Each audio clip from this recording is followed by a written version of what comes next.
ప్రభు నామానికి మహిమ కలుగును గాక. మీ అందరికీ ఉదయకాల శుభములండి. మరి ఈరోజు దేవుడు మనతో చేస్తున్నటువంటి వాగ్దానము యోబు గ్రంథము 22వ అధ్యాయము 28వ వచనము.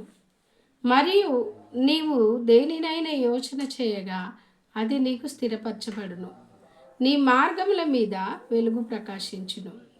మరి యొక్క వాక్య సందర్భం ఏంటంటే, యోబుతో తన స్నేహితులు మాట్లాడుతున్నటువంటి మాట ఇది. యోబుకు బాలేదని, యోబు యొక్క పిల్లలంతా కూడా చనిపోయారని, యోబుకున్న ఆస్తులన్నీ కూడా తీసివేయబడ్డాయని ఇవన్నీ తెలుసుకున్నప్పుడు ఓదార్చుదాము అని చెప్పేసి వచ్చినటువంటి స్నేహితులు కొన్ని మాటలు మాట్లాడుతున్న సందర్భంలో ఉంది ఇది. అయితే ఇక్కడ 22వ అధ్యాయము మనము 21వ వచనం చూసినట్టయితే, ఆయనతో సహవాసము చేసిన ఎడల అది నీకు సమాధానము కలుగును, చేసిన ఎడల నీకు సమాధానం కలుగును, అలాగున నీకు మేలు కలుగును అని చెప్తున్నాను. అంటే దేవునితో ఎవరైతే సహవాసం చేస్తారో ఆ సహవాసం చేసినప్పుడంట దేవుడు మనకి సమాధానాన్ని ఇస్తాడంట. సమాధానాన్ని ఇవ్వడం మాత్రమే కాదు ప్రియమైన దేవుని బిడ్డలారా, ఇక్కడ ఆయనతో సహవాసం చేసినప్పుడు మనకి వచ్చేటువంటి లాభాలను గురించి వివరిస్తూ ఉన్నారు. ఎవరైతే ప్రార్థన చేస్తారో, ఎవరైతే దేవుని సన్నిధిలో తమ మనవిని చెప్పుకోగలుగుతారో, నిజముగా మొరపెట్టు వారికి ఆయన సహాయము చేసే దేవుడని దేవుని వాక్యంలో ఉంది. అయితే ఇక్కడ ఆయన 28వ వచనంలో అంటాడు, మరియు నువ్వు దేనినైనా యోచన చేయగా అది నీకు స్థిరపరచబడును. మరి ఉదయకాలం నా దేవుడు నీతో మాట్లాడుతున్నాడు. నువ్వు దేన్ని యోచన చేసిన ఎడల, యోచన అంటే ఆలోచన, ఏదైతే ఆలోచన చేస్తావో అది నీకు స్థిరపరచబడునంట. చాలాసార్లు మనం ఇది చేయాలనుకుంటాం, అది చేయలేకపోతాం. లేకపోతే ఆ ఉద్యోగం చేయాలనుకుంటాం, ఆ ఉద్యోగం చేయలేకపోతాం. లేకపోతే మన జీవితంలో పైకి ఎదగడానికి కొన్ని ఆలోచనలను మనము చేస్తూ ఉంటాము. లేకపోతే మనకు సమాధానం లేనప్పుడు కుటుంబంలో పరంగా ఎలా వెళ్ళాలి అని కొన్ని ఆలోచనలను మనం చేస్తూ ఉంటాం. అలాంటి సమయంలో దేవుడు మాట్లాడుతూ ఉన్నాడు నీతోని. ఏమంట, నువ్వేం ఆలోచన చేస్తావో దాన్ని స్థిరపరిచే దేవుడు మన దేవుడు. హల్లెలూయా. నిజంగా ఆయన ఎంత మంచి దేవుడు అండి. కొన్నిసార్లు ఒక చక్కటి ఉదాహరణ, తండ్రి అంట తన కుమారుల ఎడల ఎలా జాలి పడతారో అలా మన ఎడల దేవుడు జాలి పడువాడు అంటున్నాడు. తల్లిదండ్రులమైనటువంటి మనము కొన్నిసార్లు పిల్లలకి ఐస్ క్రీమ్ తింటే చాలామంది పిల్లలకి తొందరగా ఎఫెక్ట్ అయిపోతుంది, ప్రమాదకరం అని తెలుసు. కానీ పదే పదే పదే పదే పదే పదే అడిగిండనుకోండి పిల్లలు, ఏం చేస్తామండి, ఇంకా వాళ్ళని వద్దు అని చెప్పలేక దాన్ని ఇప్పించేస్తాము, ఒక్కసారికే కదా అన్నట్టుగా కదా. కొన్ని అంటే మనము మానవులుగా పుట్టినటువంటి మనమే మన పిల్లలు ఊరికే అడుగుతూ ఉన్నప్పుడు వాళ్ళలో ఉన్నటువంటి ఆశను చూసినటువంటి మనం ఏం చేస్తాము, వాళ్ళకి ఇప్పిస్తాము.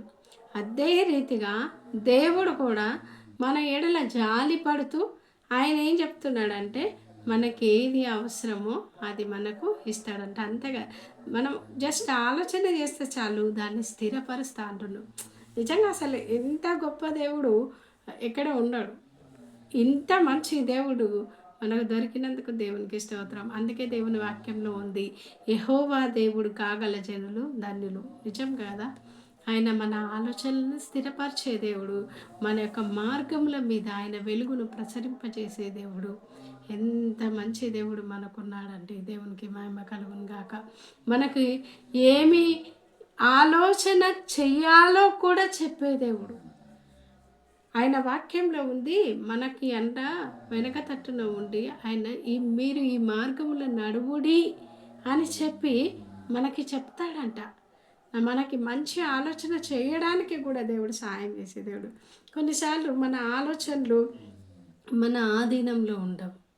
ఆధీనంలో ఉండకుండా అది రకరకాలుగా పరిగెడతా ఉంటాయి ఆలోచనలు. అలాంటి సమయాన మనం ఒక చిన్న ప్రార్థన, ఫిలిప్పీ పత్రిక 4వ అధ్యాయం 5వ వచనంలో ఉంటుంది, మనమంట దేని గురించి చింతపడొద్దంట. దేని గురించి చింతపడకుండా దేవుని చెంతకు చేరి, ఇక్కడ కూడా ఏమంటున్నాడు 22 అధ్యాయము 21 వచనంలో ఆయనతో సహవాసం చేస్తే అంటున్నాడు. మనం దేని గురించి కూడా చింతపడకుండా ఆయన యొద్దకు చేరి ప్రతి విషయాన్ని ప్రార్థనా విన్నపములుగాను, కృతజ్ఞతతో కూడినటువంటి ప్రార్థనా విన్నపములను మనం అర్పించిన ఎడల దేవుడు ఏం చేస్తాడంట, మనకి సహాయం చేస్తాడు.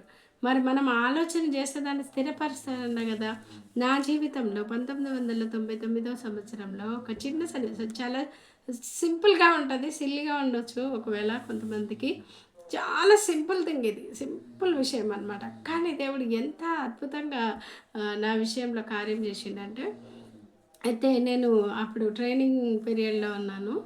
అయితే మా పాస్టర్ అంకుల్ ఏం చెప్పిండ్రంటే, మా అమ్మని, అమ్మ మీరు ఊరికే వచ్చి పాపని తీసుకెళ్ళడం బాలేదు, ఇంకా రావద్దు మీరు, మొన్నే మీ ఇంటికి వచ్చింది కదా, ఇంకా రాదు ఇప్పట్లో, 6 నెలల వరకు మీరు ఇక్కడ కనిపించొద్దని చెప్పారనమాట అమ్మకి. సరే అని చెప్పేసి ఇంకా అమ్మ కూడా పాస్టర్ గారితోని సరే అని, రానులేండి అయ్య గారు, సరే మరి వేరే వాళ్ళకి ఇబ్బంది అవుతుంది అంటుండ్రు కదా అని అన్నారు. అయితే ఏమైందంటే నాకే ఒక 2 డేస్కే అసలు ఎంత అంటే అమ్మని చూడాలన్న ఆశ, నెక్స్ట్ ఇంటికి వెళ్ళాలన్న ఆలోచన. అసలు ఎంత కూర్చున్నా, పడుకున్నా, లేచినా, ఏం చేసినా నాకు అర్థం అయితలేదు, అదే ఉంటుంది. ఇక నేను వెళ్ళడానికి అసలు ఏ విధమైన అవకాశం లేదు. ఆల్రెడీ పాస్టర్ అంకుల్ చెప్పారు, నువ్వు రావద్దమ్మా అని మమ్మీతోని. అమ్మ కూడా, అమ్మ నువ్వు ఫోన్ కూడా చేయొద్దని చెప్పింది. అప్పుడు ల్యాండ్లైన్ అది మా పాస్టర్ అంకుల్ వాళ్ళ ఫోన్ నుండే చేయాలి. ఇంకా సరే ఇప్పుడు మనకే విధమైన అవకాశం లేదు. నాకు వెంటనే ఒక మాట గుర్తొచ్చింది, మనం దేని గురించి చింతపడక ప్రతి విషయంలో కృతజ్ఞత పూర్వకంగా మన మనవులను దేవునికి తెలియజేయాలి. ఇప్పుడు నేనేం ప్రార్థన స్టార్ట్ చేసినానంటే, దేవా నీవు నన్ను ఇంటికి పంపిస్తున్నందుకు నీకు స్తోత్రం. మా మమ్మీ వస్తుంది, నన్ను ఇంటికి తీసుకెళ్తుంది, నీకు స్తోత్రం. మీరు నమ్ముతారా లేదా అండి, దేవునికి మహిమ కలుగు నిమిత్తమై మీలో ఒక గట్టి విశ్వాసం రావాలని నేను చెప్తున్నాను. దేవుడు ఎంత కార్యం చేసిండంటే, అసలే రావద్దని చెప్పి పంపారు వాళ్ళు, మా పాస్టర్ అంకుల్ వాళ్ళు. నేనేమో నాన్ స్టాప్గా 3 డేస్ అండి, 3 డేస్ ఎక్కడ పోయినా, కూర్చున్నా, లేచినా, పడుకున్నా, ఏం చేసినా ఇదే, ప్రవ్వా నువ్వు మా మమ్మీని పంపిస్తున్నందుకై నీకు స్తోత్రం, నేను ఇంటికి వెళ్తున్నందుకై స్తోత్రం అని ఇలా చెప్పానండి. 3 రోజులు కంటిన్యూస్గా చెప్పాను. అప్పుడు దేవుడు ఎంత అద్భుతం అంటే, అనుకోకుండా మా మమ్మీ రావడము. మా మమ్మీ వచ్చినప్పుడు కూడా మళ్ళీ పాస్టర్ అంకుల్ యాక్చువల్గా నువ్వు రావద్దని చెప్పిండు కదా, కానీ అమ్మ రాగానే పర్మిషన్ అడిగింది, అంతే పంపించేసారు ఇంటికి. అంత ఎంత అంటే అది చిన్న విషయమే, కానీ దేవుడు మన చిన్న చిన్న విషయాలను సహితం పట్టించుకునే దేవుడు. చాలాసార్లు మన యొక్క ఆలోచనలను, లేదంటే మన యొక్క కోరికలను ఇతరులతో విన్నమించుకున్నప్పుడు కొంతమంది హేళన చేస్తారు, మరికొంతమంది ముందు మంచి మాట్లాడి వెనకాల వేరేగా మాట్లాడతారు, ఇంకొంతమంది ఇగ్నోర్ చేస్తారు. మనల్ని ఎవ్వరు పట్టించుకోకపోవచ్చండి. జీవితంలో అన్నిటికంటే భయంకరమైనటువంటి టఫెస్ట్ విషయం ఏంటంటే, నా లైఫ్లోనైతే ఇగ్నోర్ చేయడం, ఇతరులు పట్టించుకోకపోతే అస్సలు చాలా భయంకరమైన వేదన అండి. ఈ రోజులలో ఎంతమందిని చూస్తున్నామండి, చాలామంది వాళ్ళని ఎవరు పట్టించుకోవట్లేదని, వాళ్ళకు ఒంటరితనంలో ఉన్నామని రకరకాలైనటువంటి అఘాయిత్యాలకు పాల్పడుతున్నారు కదా. మరి అలాంటి బాధ, అలాంటి ఆలోచనల మధ్యలో బ్రతుకుతున్నటువంటి మన బ్రతుకుల్లో దేవుడట, దేవా నాకు ఈ మంచి జరగాలి అని నువ్వు ఒకవేళ యోచన చేసినట్టయితే దాన్ని స్థిరపరుస్తా అని చెప్తా ఉన్నాడు దేవుడు. మరి నువ్వేం కోరుకుంటున్నావో ప్రియమైన దేవుని బిడ్డ, నీ కోరిక యావత్తును దేవుడు నెరవేర్చాలని మనసారా వాంఛిస్తున్నాను. దేవుడు నువ్వు ఆలోచన చేసిన దాన్ని స్థిరపరుస్తా అంటున్నాడు. అట్టి కృప చేత దేవుడు మీ అందరినీ దీవించి ఆశీర్వదించును గాక. మరి ఉదయకాలంలో చక్కని ప్రార్థన చేసుకుందాం, కళ్ళు మూసుకుందాం. మహాపరిశుద్ధుడా, మహోన్నతుడా, జీవంగల దేవాదయగల మా రక్షకుడా యేసయ్యా నీకు స్తోత్రం. మీరు ప్రేమించి ఇచ్చినటువంటి ఒక సమయంను బట్టి నీకు స్తోత్రములు నాయన. ఉదయకాలంలో నీ పాసనీలో ప్రార్థన చేస్తున్నామయ్యా. నా తండ్రి మన దేవా, మేము ఆలోచన చేయగా దాన్ని మేము యోచన చేయగా దాన్ని స్థిరపరుస్తా అన్నావు ప్రభా. ఆలోచించడం మా వంతు, స్థిరపరచడం మీ వంతు నాయన. నీకు స్తోత్రం. మాకు ఏది అవసరమో అది నువ్వు అనుగ్రహించే దేవుడవు. మీరు చింతించొద్దు అని నీ వాక్యం సెలవిస్తుంది ప్రభా. దేని గురించి చింతపడకూడదు కానీ ప్రతి విషయంలో కృతజ్ఞతాపూర్వకంగా ప్రభా మా మనవులను తెలియచేయమన్నావు అయ్యా. మా వ్యూవర్స్ వాళ్ళు ఏం కోరుకుంటున్నారో తండ్రి అవన్నీ కూడా నీ కృపలో అనుగ్రహించండి ప్రభా. నీకు స్తోత్రం. ఈ వాక్యం ఎంతమంది బిడ్డలు చూస్తున్నారో, ఎంతమంది ఈ యొక్క ప్రార్థనలో ఏకీభవిస్తున్నారో వాళ్ళందరినీ కూడా దీవించి ఆశీర్వదించమని ప్రార్థిస్తున్నాను. కన్నీళ్ళ చేత అయ్యా నా తండ్రి ఉపవాసముల చేత ఆయాసపడుకుంటూ ప్రభా ఆరోగ్యము లేక అనారోగ్యము పాలై అనేకుల చేత నిందించబడుతూ ప్రభా కన్నీటి పర్యంతమవుతున్నటువంటి ప్రతి ఒక్కరిని మీరు జ్ఞాపకం చేసుకోండి ప్రభా. వారందరికీ విడుదల దయచేయండి. కొందరు ప్రభా వాళ్ళు ఆలోచిస్తున్న ఆలోచన మీద స్థిరంగా ఉండలేరు, వాళ్ళు చేస్తున్న పని మీద స్థిరంగా ఉండలేరు నాయన. అట్టి బిడ్డల్ని మీరు జ్ఞాపకం చేసుకోండి యేసయ్య. మరి ప్రభా వారి ఆలోచనను ప్రభా మీరు స్థిరపరచు దేవుడు. ఒకని నడత యెహోవా వలన స్థిరపరచబడుతుంది అంటున్నావు ప్రభా. అట్టి కృపచేత మా వ్యూవర్స్ని, సబ్స్క్రైబర్స్ అందరినీ దీవించి ఆశీర్వదించమని నీ పాద సన్నిధిలో కోరుకుంటున్నాను దేవా. మీరే గొప్ప కార్యము చేయమని నీ పాద సన్నిధిలో ప్రార్థిస్తూ ఈ కొద్ది మనవులు నా ప్రభువైన యేసుక్రీస్తు పేరిట సమర్పిస్తున్నాను తండ్రి. Amen, amen. ప్రియమైన దేవుని బిడ్డలారా, మీ అందరికీ ఉదయం మరొకసారి వందనాలు చెల్లిస్తున్నాను. Thank you so much. ఈ రోజుతో మరి దేవుడు మనకి 200 మంది సబ్స్క్రైబర్స్ని ఇచ్చారు.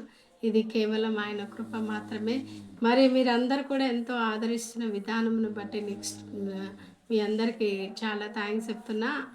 ముఖ్యంగా మరి లైక్ చేయండి, షేర్ చేయండి, సబ్స్క్రైబ్ చేసుకోండి, కామెంట్ కూడా చేయండి. మీరు కామెంట్ చేస్తే కూడా నాకు కొంచెము అది ఒక బూస్టింగ్గా ఉంటుంది. కాబట్టి మీరు దయచేసి కామెంట్ చేయండి.